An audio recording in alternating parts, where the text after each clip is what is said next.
दोस्तों जरा याद कीजिए, आज से 3 साल पहले उत्तराखंड देवभूमि में 19 साल की एक मासूम लड़की जिसका नाम अंकिता भंडारी था, उसकी हत्या कर दी जाती है। लेकिन यही केस जो पिछले 3 साल से एक खामोश नदी की तरह शांत बैठा हुआ था, ये केस एक बार दोबारा चर्चा में आ चुका है। और इसके चर्चा में आने के पीछे सबसे बड़ा कारण है उर्मिला सनावर द्वारा बनाया गया एक वीडियो जो बहुत तेजी से पूरे भारत में वायरल हुआ। दोस्तों इस वीडियो में उर्मिला सनावर का कहना है कि उनके पास वो सभी सबूत मौजूद हैं जिससे बात साफ हो जाएगी कि अंकिता भंडारी हत्याकांड में कौन कौन वीआईपी शामिल थे और वो कौन वीआईपी थे जिनके सामने पेश होने के लिए अंकिता पर दबाव बनाया गया और ऐसा ना करने पर उसकी हत्या कर दी गई। उर्मिला सनावर का साफ तौर पर कहना है कि उनके पास वो सभी सबूत मौजूद हैं जिनके आधार पर उन सभी वीआईपीज को जेल जाना पड़ेगा। सबसे बड़े सबूत के रूप में कॉल रिकॉर्डिंग को पूरे देश भर में देखा और सुना जा रहा है, जिसे उर्मिला सनावर ने ही वायरल किया। ये कॉल रिकॉर्डिंग उर्मिला सनावर और उनके पति सुरेंद्र राठौर के बीच की होने वाली बातचीत है।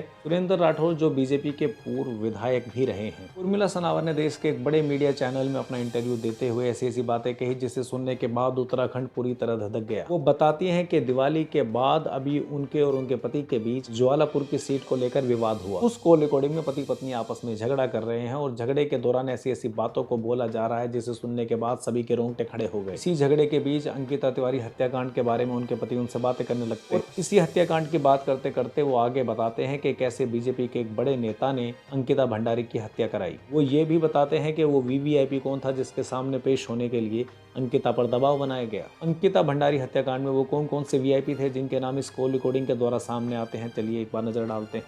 इसमें जो पहला नाम निकल कर आता है वो है दुष्यंत कुमार गौतम, जो कि बीजेपी के एक बड़े नेता हैं। और दूसरा नाम निकल कर आता है संगठन महामंत्री अजय सिंह। और जो तीसरा नाम है वो है आरती गौड़, जो कि जिला पंचायत की सदस्य हैं और उन्होंने ही उस रिजॉर्ट पर बुलडोजर चलवाकर सभी तथ्यों को खत्म करवा दिया था। उर्मिला सनावर तो यहाँ तक कहती हुई दिखाई देती हैं कि आरती गौड़ पर दुष्यंत कुमार गौतम का एक अश्लील वीडियो भी है। अंत में उर्मिला ये भी कहती हैं कि उनके पति सुरेंद्र राठौर का अगर नार्को टेस्ट किया जाए तो इसमें और भी बड़े बड़े मंत्रियों के नाम शामिल हो सकते हैं। रेणु बिष्ट, जो कि बीजेपी की महिला विधायक हैं, खुद मीडिया के सामने बता रही हैं कि हमने मुख्यमंत्री के कहने पर रिजॉर्ट पर बुलडोजर चलवाया। दोस्तों अगर सही तरीके से जांच कराई जाए तो उत्तराखंड की इस एप्स्टीन फाइल में न जाने कितने वीआईपी और वीवीआईपीज के नाम शामिल हो सकते हैं।